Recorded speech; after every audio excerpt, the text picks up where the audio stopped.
Chers étudiants et étudiantes, bienvenue dans votre cours de principes de management. Nous allons consacrer cette séance à l'étude de notre quatrième chapitre qui porte sur le management et la conduite de changement.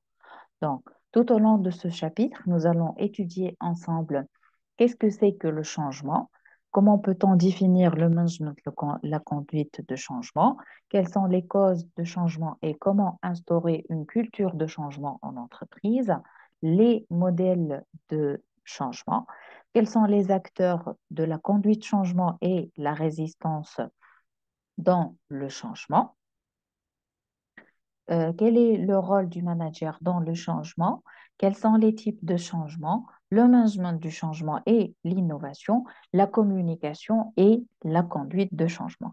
Donc, la première partie, nous allons donc commencer par les trois premiers titres. Donc, comme introduction, on connaît tous que l'environnement de l'entreprise, c'est un environnement qui est en train toujours de changer. Donc, le changement au sein de l'entreprise, c'est un processus qui devient incontournable, mais qui est aussi donc difficile pour cause la rapidité du changement, la nouveauté et la complexité de l'environnement.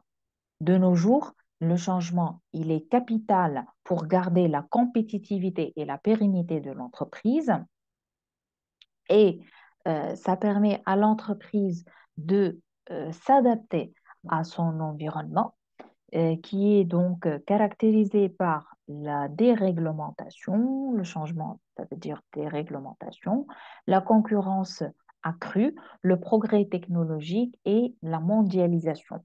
Donc, il faut que, euh, en tant que manager dans des entreprises, il faut comprendre que le changement est un capital actif que vous devez construire, consolider et développer. Donc, pourquoi on parle de capital qui est actif? Parce que on doit euh, l'incorporer dans la culture de changement de l'entreprise et c'est le fait de construire des stratégies de différenciation sur les marchés culturels. Donc, le changement et la façon avec laquelle on va gérer et on va manager donc ce changement est incontournable.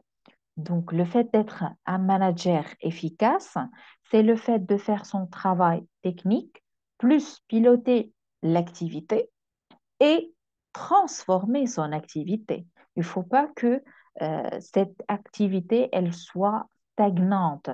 Donc, cette activité, elle doit suivre l'évolution de son environnement, des technologies, etc. Donc, la première partie, on va parler de la définition du changement et conduite de changement. Une chose qui est très importante à savoir, lorsqu'on parle de changement, on parle de deux dimensions euh, qui sont essentielles. La première dimension, ce changement, il va toucher donc la dimension humaine et aussi il va toucher donc le volet de valeurs et culture d'entreprise. D'accord? Selon Larousse, le changement est une action, c'est le fait de changer, de modifier quelque chose, de partager un état, de passer pardon, d'un état à un autre. Le fait d'être modifié, changer, donc faire une transformation. Le changement peut être une modification profonde, il peut s'agir d'une rupture de rythme, tout ce qui, en d'autres termes, va bouleverser l'ordre qui est déjà établi. Donc, le changement, il porte sur l'action de changer et le résultat ou l'évaluation. Selon donc Olivier et Hall, le changement est une modification significative d'un état, d'une relation ou d'une situation dans le contexte politique, économique et social de l'entreprise. Donc ici, on est en train de parler de l'environnement macro-environnement. Donc, on est en train de parler du PESTEL. Donc, ces éléments affectent les personnes qui y travaillent. Il peut aussi bien concerner l'évolution de la structure et des modes de gestion que la transformation des dimensions culturelles et humaines. Donc, on parle des valeurs, des normes et des comportements. Donc, on parle de tout ce qui concerne l'entreprise et ses environnements et on parle aussi d'un changement qui peut toucher les valeurs, les normes et les comportements. Selon donc Autissier et Jean-Michel, le changement, c'est une situation par laquelle donc notre existence devient obsolète pour un avenir que nous acceptons en fonction des améliorations qu'il apportera.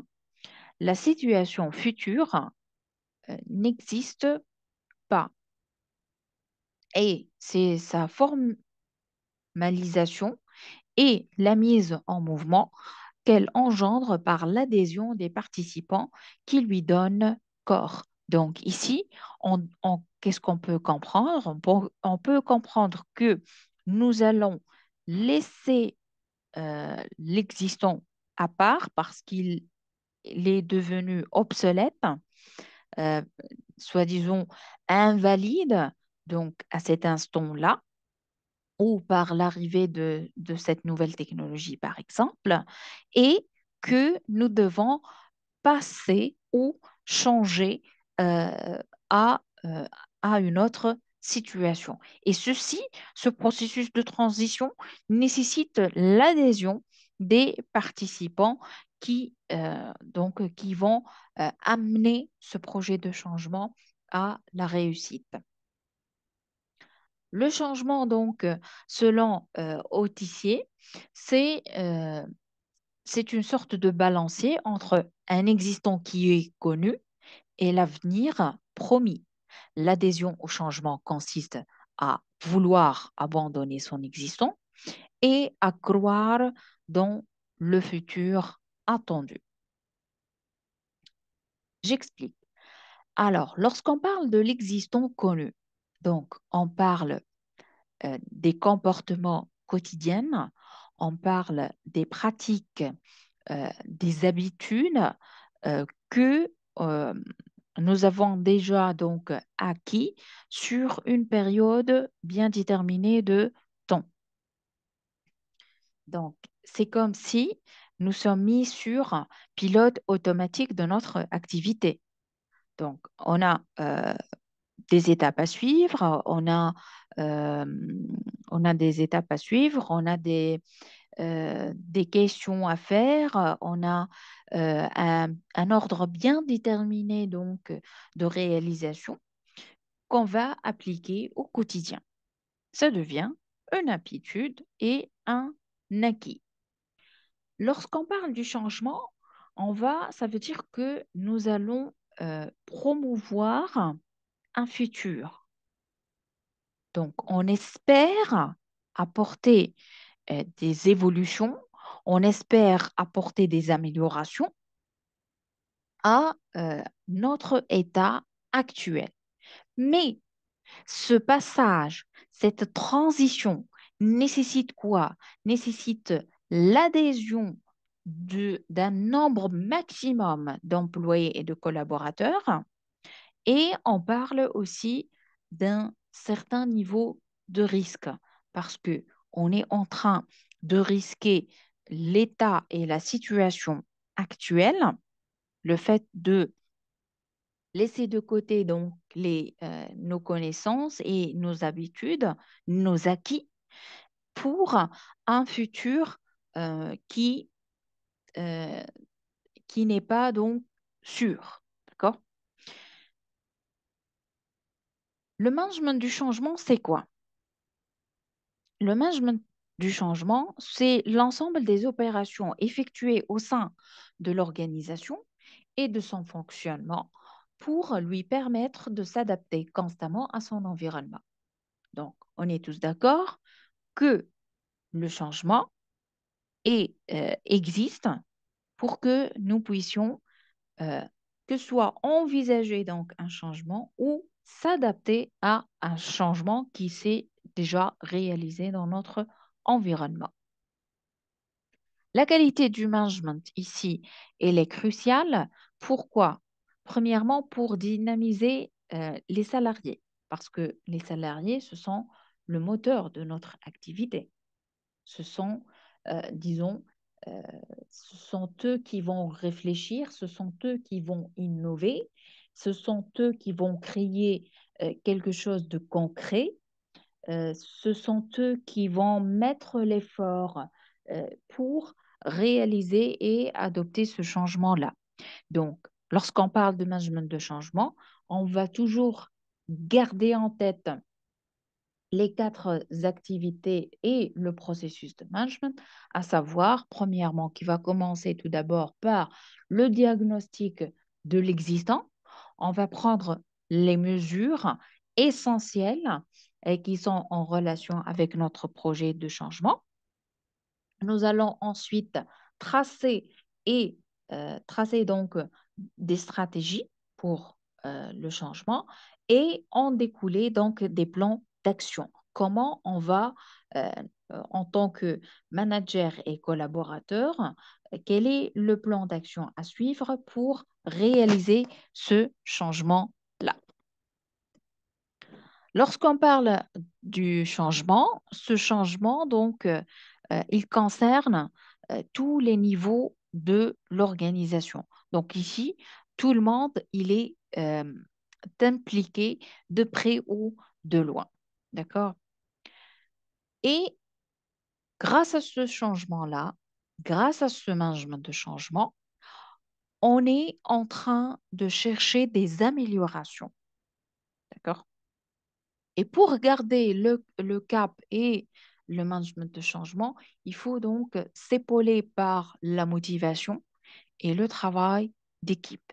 Ce sont deux piliers qui sont importants pour, euh, euh, pour réaliser les stratégies de changement déjà préétablies.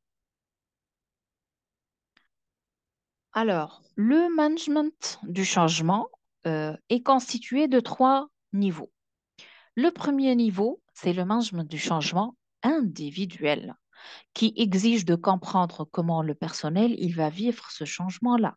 Pour cela, vous devez connaître le besoin de votre personnel pour réussir la transition. Quels sont les messages dont il a besoin? Quelles sont les nouvelles compétences qu'il doit avoir? Vous devez ici être le psychologue de vos collaborateurs ou de votre personnel pour pouvoir appliquer et amener ce projet de changement à la réussite. On passe au deuxième niveau de management, c'est le management organisationnel. Dans ceci, vous devez, en tant que manager, euh, cibler le personnel qui va être touché par ce changement-là. Et vous devez créer tout un plan qui est personnalisé, d'accord, pour pouvoir sensibiliser votre personnel cible. Vous allez choisir et adopter votre style de leadership.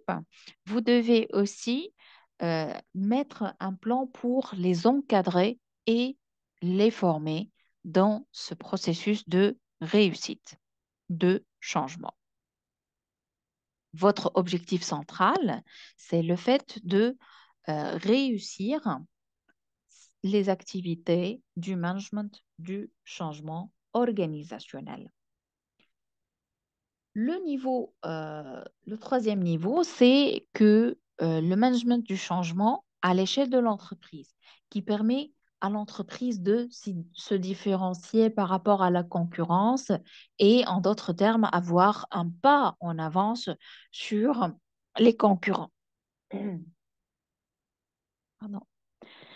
Donc, ce management, il est intégré dans les rôles, les structures et les processus et les compétences en leadership. Donc, on parle ici d'un management efficace du changement. L'idée du changement ou cette composante essentielle doit être intégrée dans les rôles, les structures, les processus et les différents projets. Donc ici, nous allons pouvoir appliquer aux initiatives. Donc ici, je dois avoir des leaders qui ont des compétences de comment ils vont guider donc leurs équipes, comment ils peuvent joindre les besoins individuels de leurs membres d'équipe et les besoins de l'entreprise pour réussir ce processus de changement.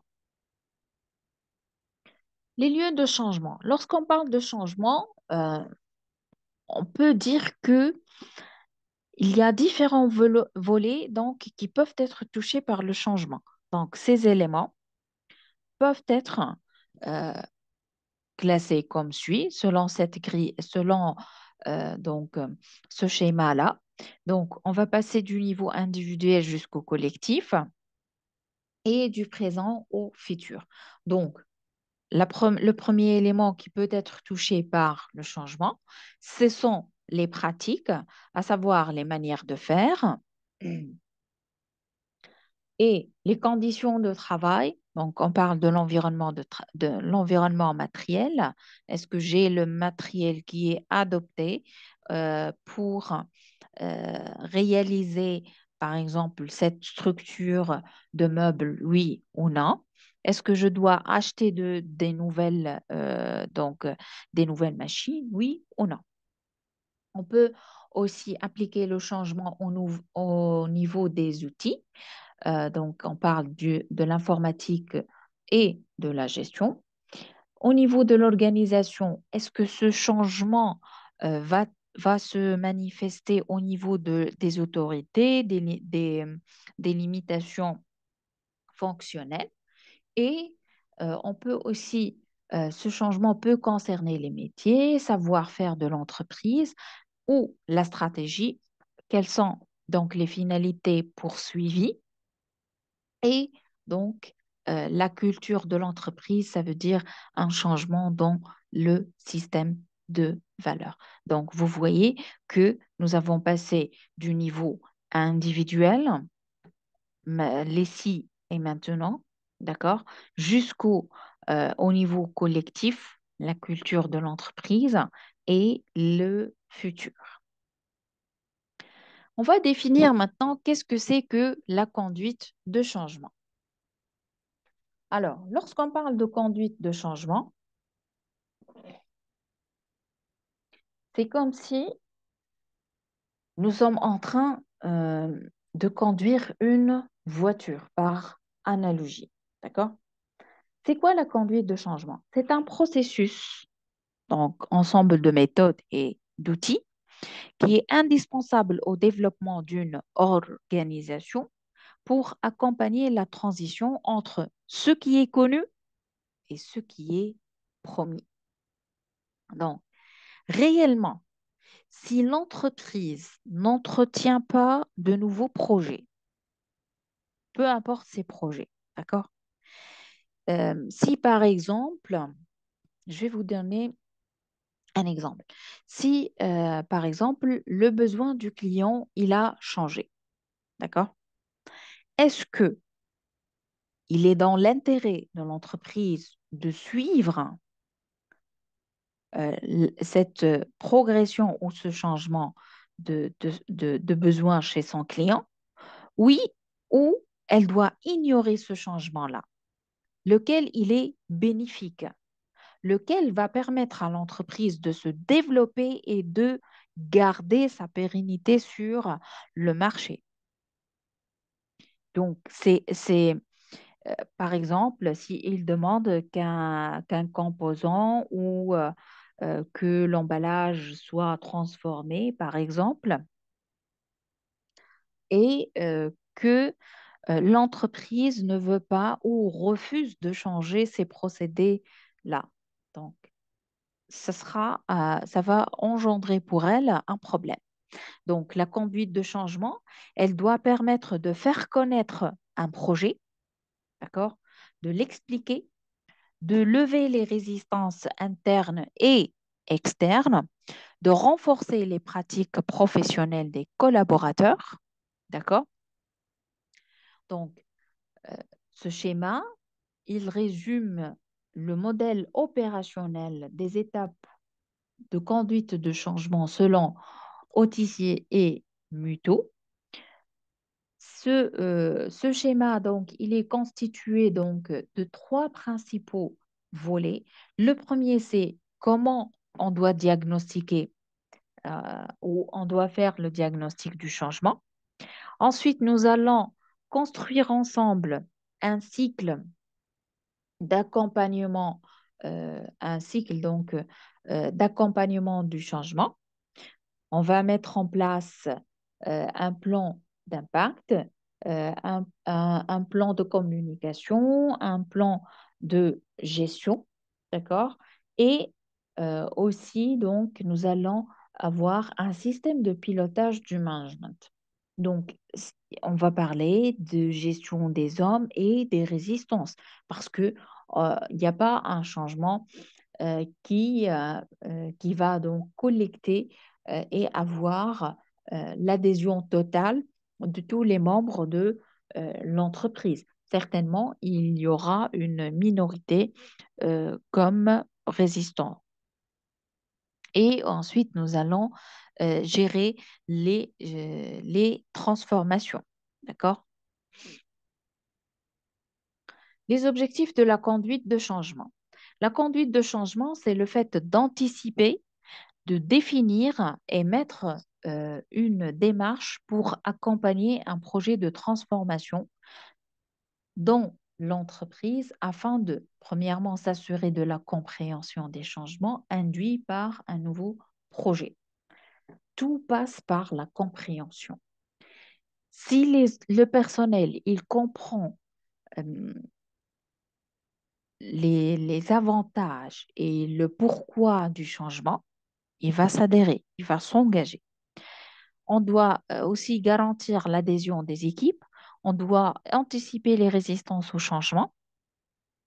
On doit réduire le coût consacré au projet parce que ce projet de changement va nous coûter de l'argent, d'accord? Et du temps. Donc, pour cela, vous devez savoir comment manager le temps alloué à ce projet de changement. Et vous devez aussi favoriser l'engagement des collaborateurs. Donc, la conduite de changement, elle a trois principaux objectifs. Le premier, c'est le fait d'adhérer, transformer et évoluer. Maintenant, on va comprendre quelle est la relation entre les trois axes que nous avons vus dans cette figure-là, d'accord? Et les objectifs. Quelle est la relation?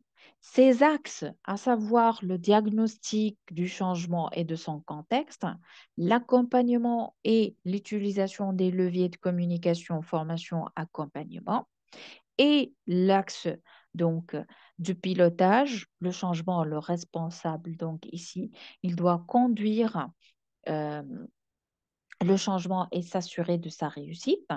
Ce sont trois cycles qui vont conditionner et qui sont nécessaires à la réussite du conduite de changement. Donc ici, ils sont essentiels pour faire adhérer, transformer et évoluer. Objectif de conduite de changement, un par un. Premièrement, le fait d'adhérer. Vous devez savoir qu'un changement qui ne suscite pas l'adhésion, il est certifié à l'échec. Donc, premièrement, pour faire adhérer, vous devez comprendre les attentes des acteurs et de leur proposer des actions de communication, de formation et d'accompagnement pour qu'elles réalisent au mieux le projet proposé. Donc ici, l'adhésion, elle est conditionnée Par quoi? Par le fait que vous devez, en tant que manager, leader de ce projet de changement, vous devez communiquer, expliquer et former et accompagner, non pas s'arrêter au stade de formation, mais vous devez continuer et accompagner vos collaborateurs afin donc qu'ils continuent et qu'ils augmentent leur motivation pour ce projet de changement. Donc, vous devez comprendre quelles sont leurs attentes de ce projet de changement, de quoi ils ont besoin pour appliquer ce processus de changement et qu'est-ce qui leur gêne dans ce processus de changement.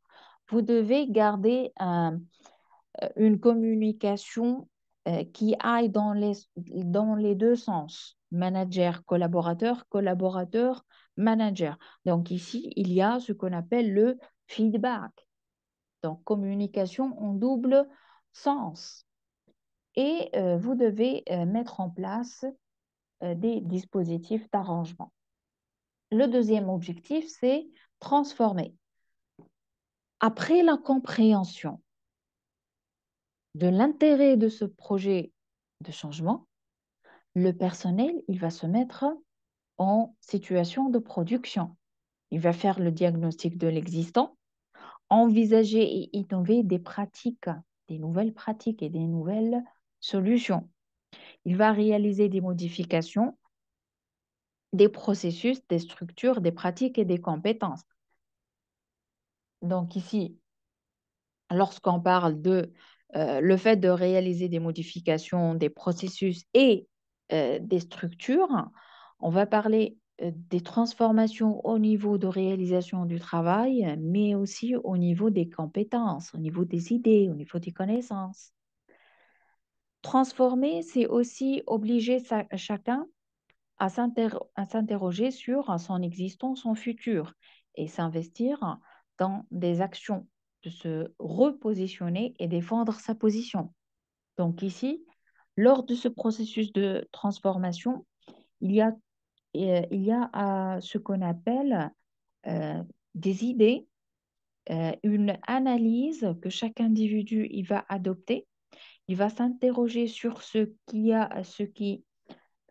qu'il possède aujourd'hui et ce qu'il pourra améliorer ou posséder donc au futur et et comment il va s'investir dans ces actions-là. D'accord? Le troisième objectif, c'est le fait d'évoluer. L'évolution, c'est une conséquence à moyen et long terme de la phase de transformation. Donc, c'est comme si on va se mettre dans une boucle d'expérimentation qui va permettre de se doter de nouveaux comportements et de compétences. Ces comportements peuvent concerner où les résultats attendus sont opérationnels. Peut-être qu'on doit remplacer une application informatique.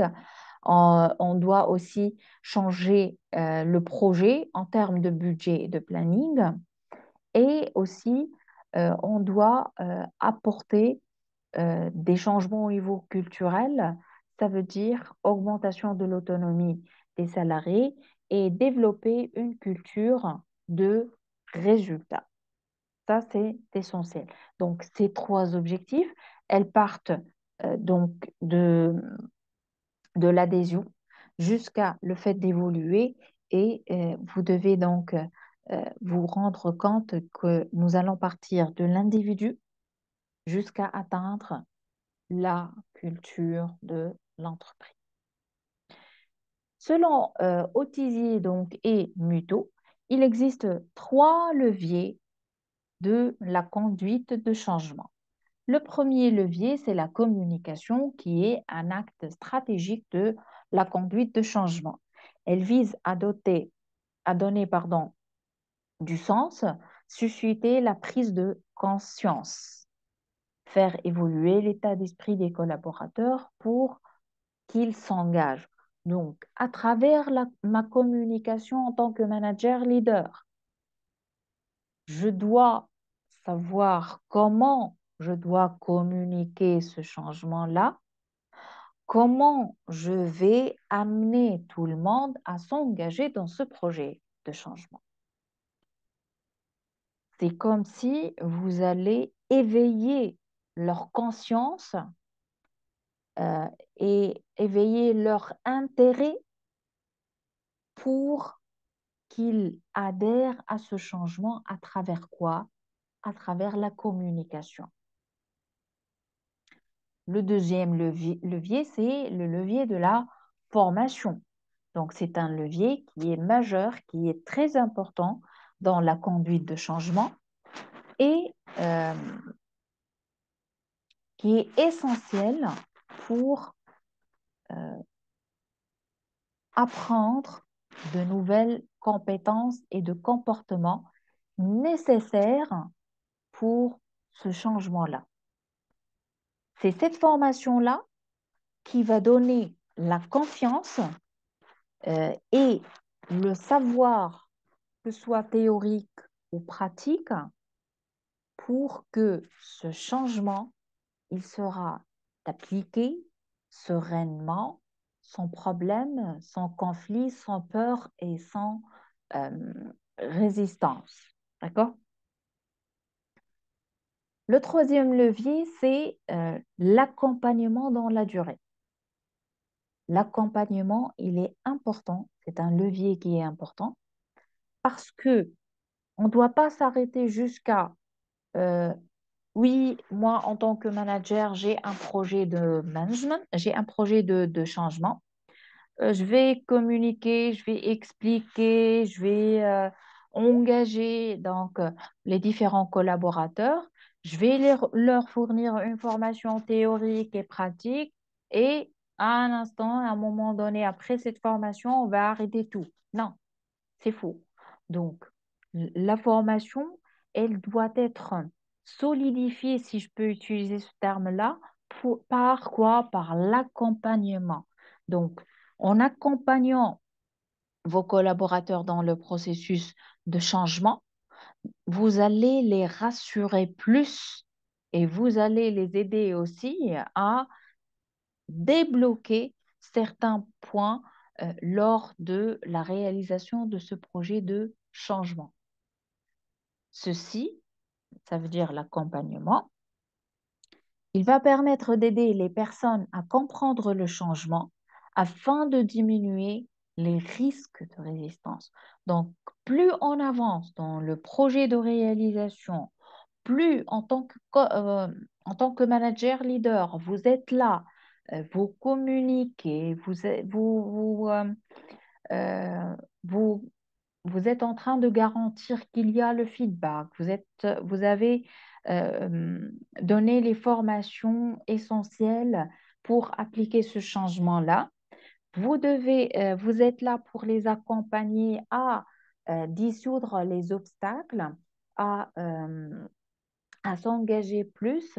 Vous êtes en train de les rassurer, vous êtes en train de les accompagner donc, ils vont de plus en plus comprendre la nécessité et l'importance de ce changement-là, d'accord?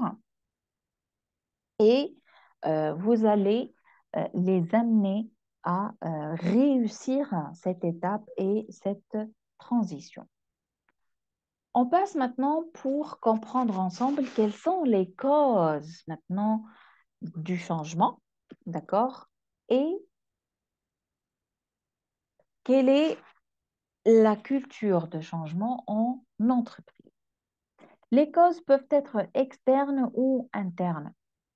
Externes comme l'accroissement de la concurrence, la demande des clients, les évolutions dans les réglementations, que ce soit politique, que ce soit technologique, et la globalisation des marchés. Pour cause interne, on trouve la fusion, la variation des performances, les cultures organisationnelles, les pressions sur les prix et le fait d'avoir une nouvelle direction, donc une nouvelle stratégie. On passe maintenant pour comprendre l'importance et la place capitale du changement dans la culture de l'entreprise. Tout d'abord, on doit comprendre C'est quoi la culture d'entreprise? La culture d'entreprise, ce sont euh, toutes les valeurs, toutes les normes, toutes les expériences acquises, d'accord? Toutes, euh, donc, euh, euh, toute leur efficacité, leur adaptation, leur façon d'apporter de l'écoute à leurs employés. Donc, selon Simon, la culture fonctionne comme la quille d'un grand voilier. On la voit si peu qu'on pourrait en oublier l'existence. C'est pourtant elle qui donne toute sa stabilité au bateau, qui permet à l'équipage de tenir son cap. C'est elle qui facilite la remontée au vent, même par un gros temps. Donc, la culture de l'entreprise, elle est capitale. On va, on va comprendre l'utilité et la place du changement à travers la définition de Stribel. Donc, c'est le fait de concevoir euh, des changements constitue la partie donc aisée de la tâche. La partie la plus difficile, elle commence lorsqu'on doit plonger dans l'action pour réaliser ces changements-là. Donc, ceci nous amène à comprendre que c'est vraiment très simple de mettre sur papier et de concevoir un changement sur papier, d'accord? Et le plus difficile euh, sera l'application. Comment, en tant que manager, vous allez réaliser ce processus de changement-là? D'accord? Et il est essentiel que vous compreniez, si on veut passer d'un état à un autre, même au niveau individuel, vous devez sortir et quitter cette zone de confort. La zone de confort, c'est l'ensemble de connaissances et des apprentissages déjà acquis. Mais ce processus de transmission, de transition, pardon, ce processus de changement va vous apporter de nouvelles apprentissages. Donc, pour cela, pour concevoir ce changement-là, vous devez adopter une logique d'apprentissage. On passe d'un stade à un autre, d'une situation à un autre, en quoi? En apprenant. Donc, l'apprentissage, c'est le moteur du changement. Selon le professeur Réal Jacob, une transformation culturelle réussie, c'est une transformation qu'on peut observer quotidiennement et concrètement dans des gestes. Ce sont des pratiques de gestion et des comportements qui reflètent les valeurs, les attitudes qu'on souhaite voir émerger dans la poursuite d'une nouvelle vision. Donc ici, en tant que vous, manager, vous avez fixé une vision de changement et vous devez, donc, si vous devez donc amener euh, une transformation culturelle, on doit observer ces transformations voulues dans vos gestes, dans vos comportements quotidiens. D'accord? Donc ici, euh, on va parler de la capacité, on va passer à la notion maintenant de capacité de changement. Donc ici, notre capacité de changement, elle est reliée à nos capacités d'apprentissage. Donc, réellement, nos capacités d'apprentissage, ce sont eux qui vont augmenter nos capacités de changement. Et ceci va nous amener à créer quoi? À créer une synergie nouvelle dans le travail collaboratif. Donc, on va améliorer la qualité des liens collaboratifs au côté relationnel, culture, sociaux et symbolique entre les salariés de l'entreprise. Ceci va nous amener à quoi? À réaliser une meilleure performance et une bonne mise en œuvre du projet de changement. Donc ici, vous devez comprendre que le changement, il est essentiel pour augmenter la performance de mon entreprise. Pour cela, je dois travailler sur ce qu'on appelle la synergie de travail collaboratif qui va nous amener à une logique de capacité de changement. Cette logique de capacité de changement va nous amener à augmenter et à gérer nos capacités d'apprentissage. Donc, l'apprentissage, c'est le moteur de cette culture et l'implémentation de culture de changement dans mon entreprise. On passe maintenant à étudier ensemble les modèles de changement.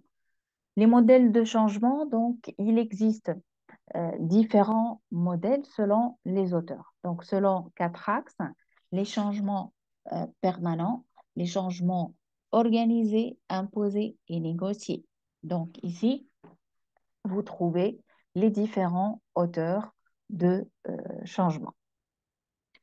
On va choisir d'étudier ensemble le modèle de Kurt Lewin, qui est constitué par trois principaux étapes. La première, donc, c'est le fait de dégeler, inciter au changement. C'est le fait de faire comprendre aux collaborateurs que le changement, il est urgent et inévitable. Donc, c'est comme si notre existence, notre position sur le marché, notre position dans cette entreprise dépend uniquement de l'adoption de ce changement-là. Donc, c'est le fait de convaincre de votre nouvelle vision en tant que manager. C'est le fait de savoir quels sont les points forts que vous devez utiliser comme support, comme appui pour encourager et aider à appliquer ce changement voulu. Et aussi, vous devez savoir que dans cette étape, vous allez être ou vous allez, pardon, faire face à de la résistance. La deuxième étape, c'est le fait de changer.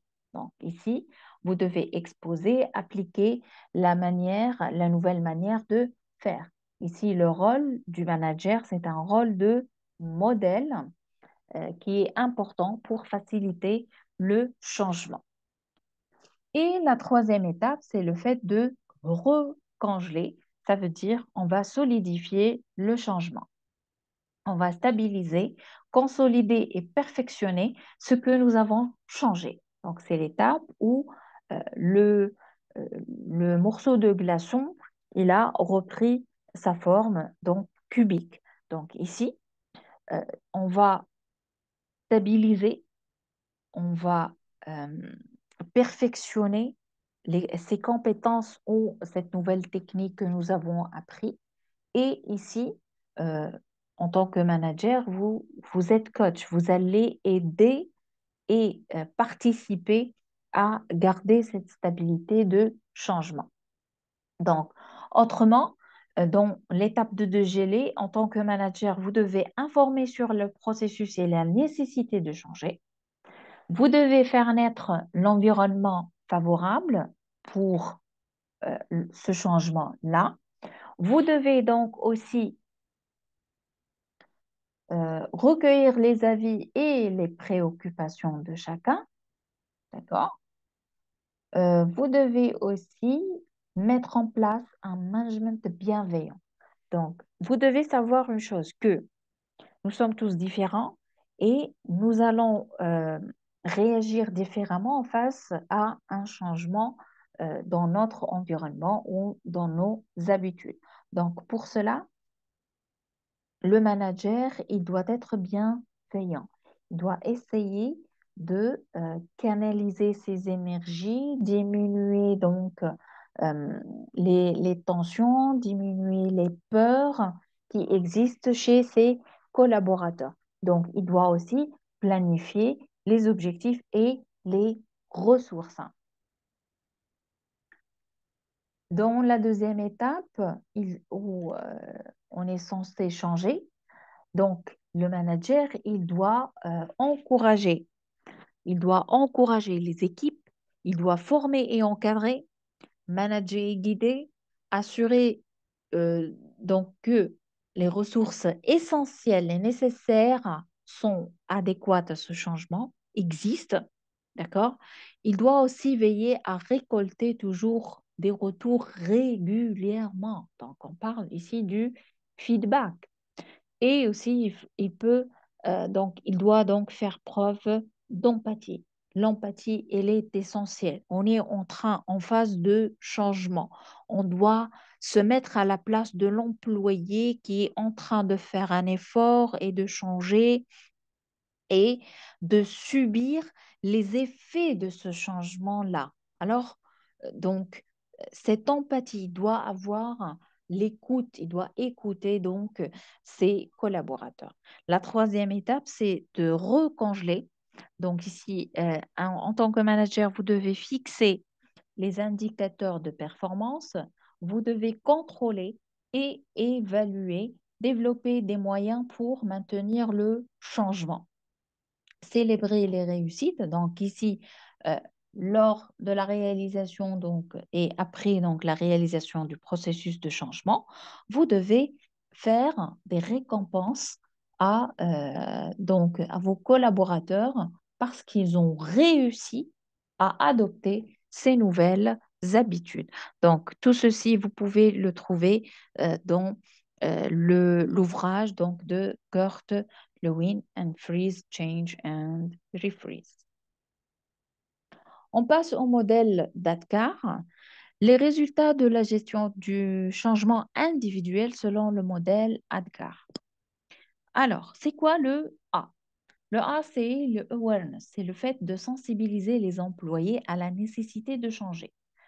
Dans cette étape, nous allons répondre à la question quelle est la nature du changement, pourquoi ce changement a-t-il lieu et quel est le risque si on ne change pas.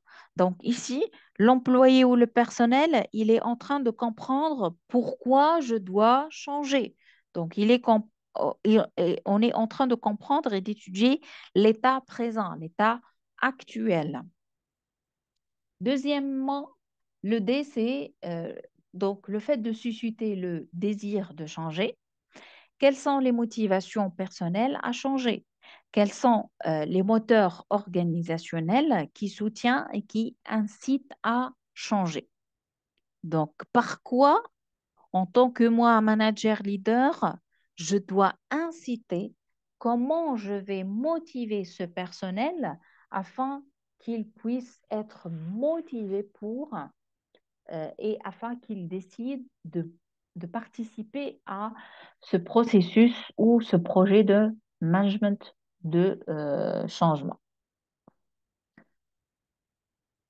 On passe à l'étape de transition dans laquelle on parle du knowledge, ça veut dire les connaissances. Dans cette étape, nous allons former nos employés à la manière d'opérer le changement. Donc, quelles connaissances et compétences et savoir-être sont nécessaires pour opérer ce changement? Ensuite, on va comprendre comment changer. Donc, dans cette étape, l'employé, il sait comment il va changer. Donc, on l'a déjà formé. L'entreprise lui a donc permis de se former. Elle lui a donné les connaissances, les formations nécessaires, que ce soit théoriques ou pratiques. Ensuite, il va passer à l'habilité. Donc, c'est le fait de concrétiser ses connaissances en capacité à réaliser le changement. Donc, quelles sont les barrières qui vont l'empêcher maintenant de mettre en place ce changement-là?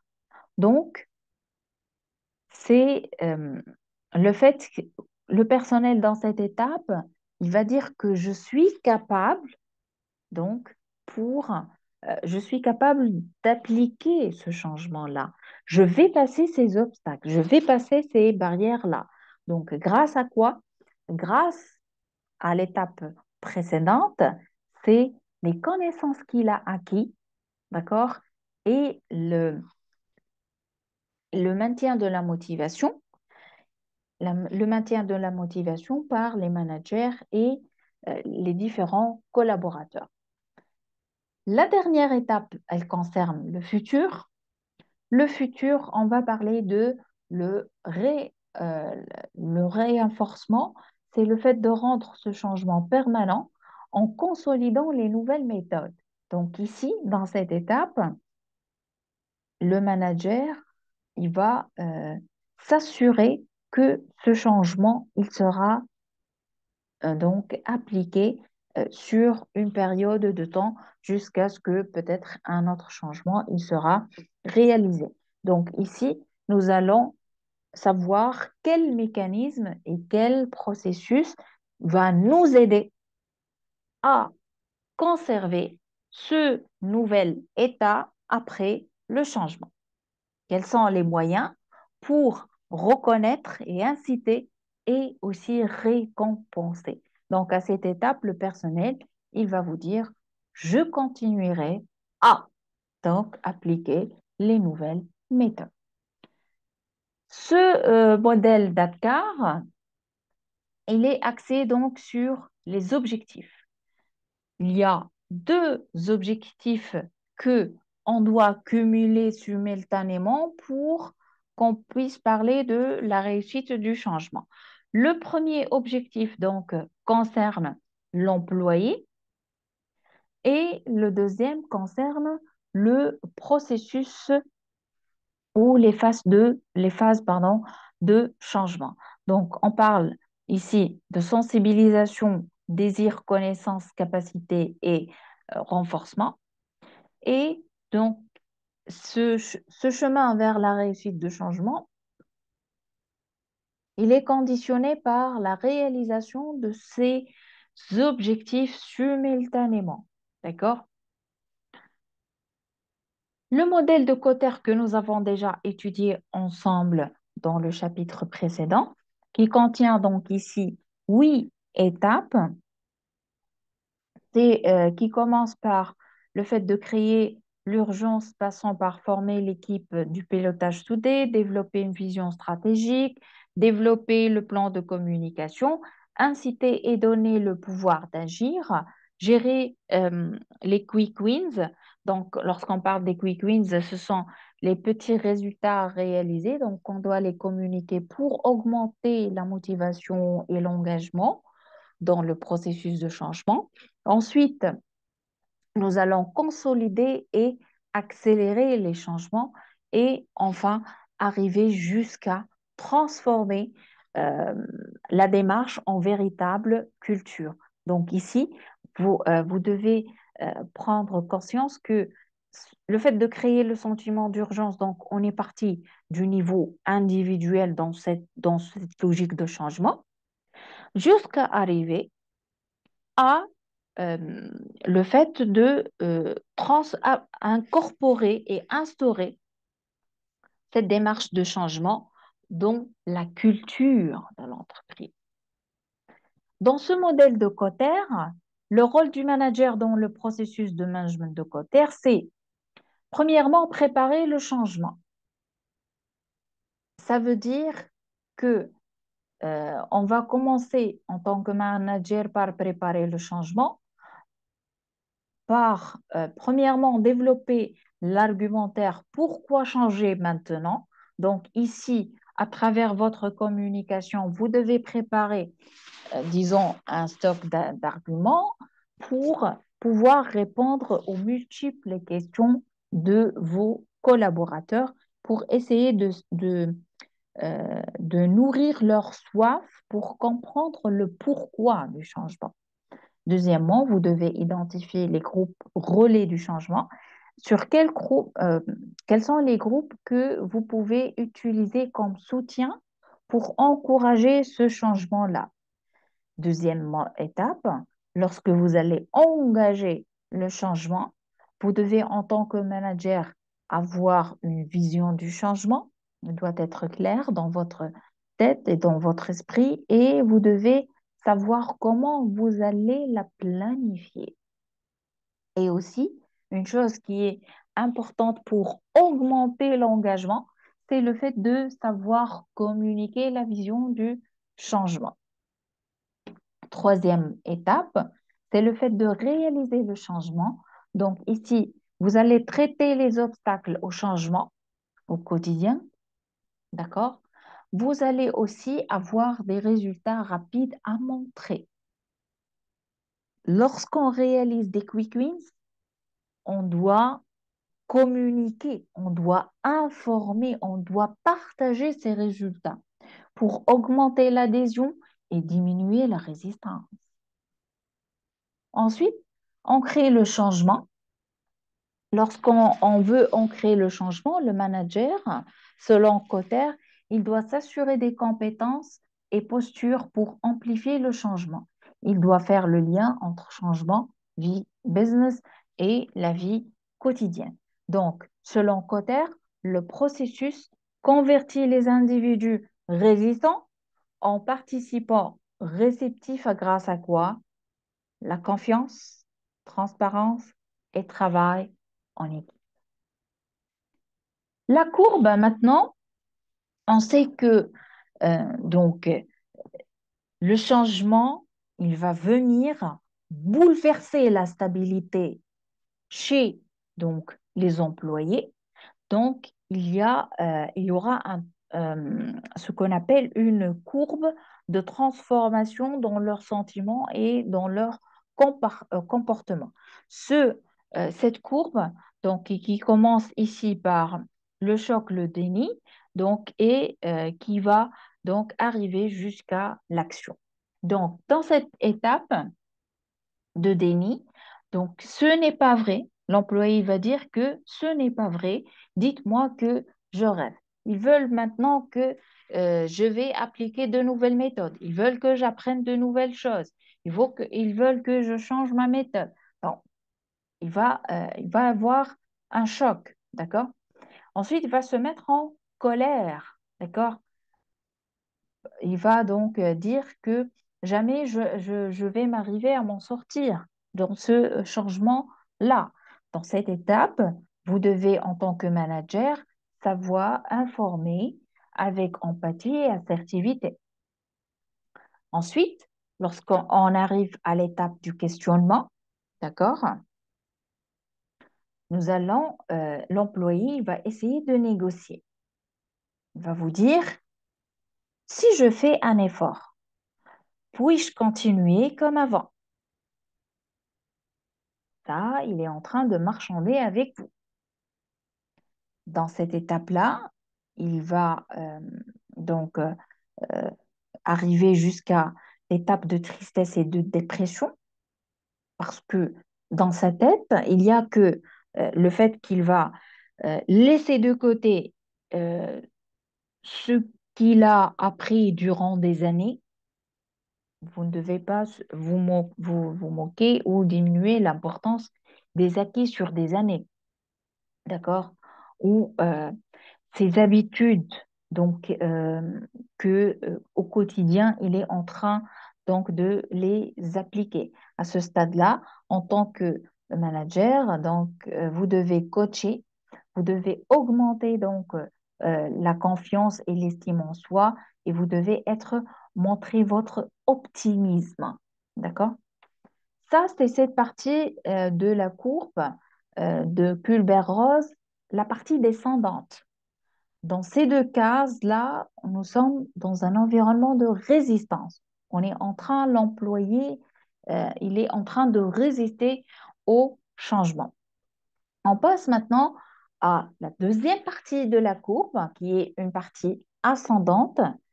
Dans cette partie, donc, l'employé, il va être remobilisé, d'accord? Il va donc ici, dans ce point, accepter.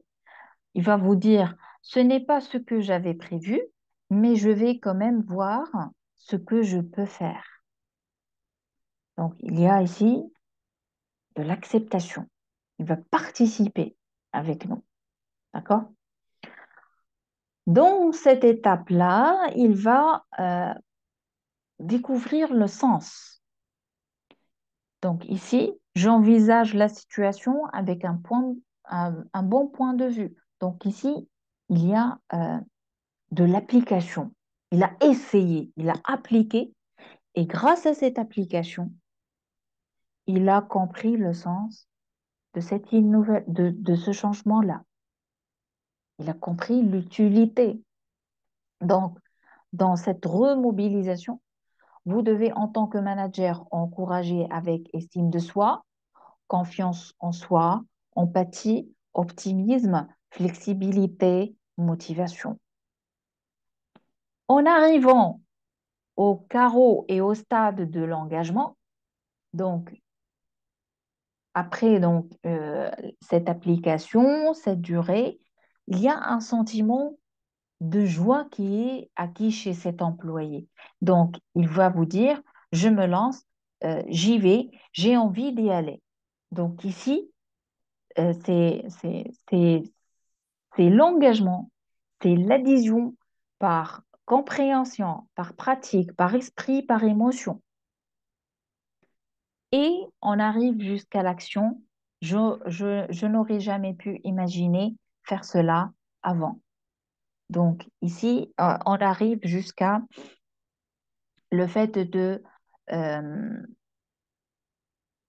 c'est comme si il est en train de se remettre en cause. Si j'aurais comment dirais-je, euh, il est en train de comparer entre son passé, son activité au passé et maintenant, après ce changement-là. Qu'est-ce qu'il a réellement gagné de ce processus ou de cette action de changement? Donc, dans cette étape, en tant que manager, vous devez reconnaître avec optimisme, expression, expression donc des sentiments, l'automotivation et la conscience de soi.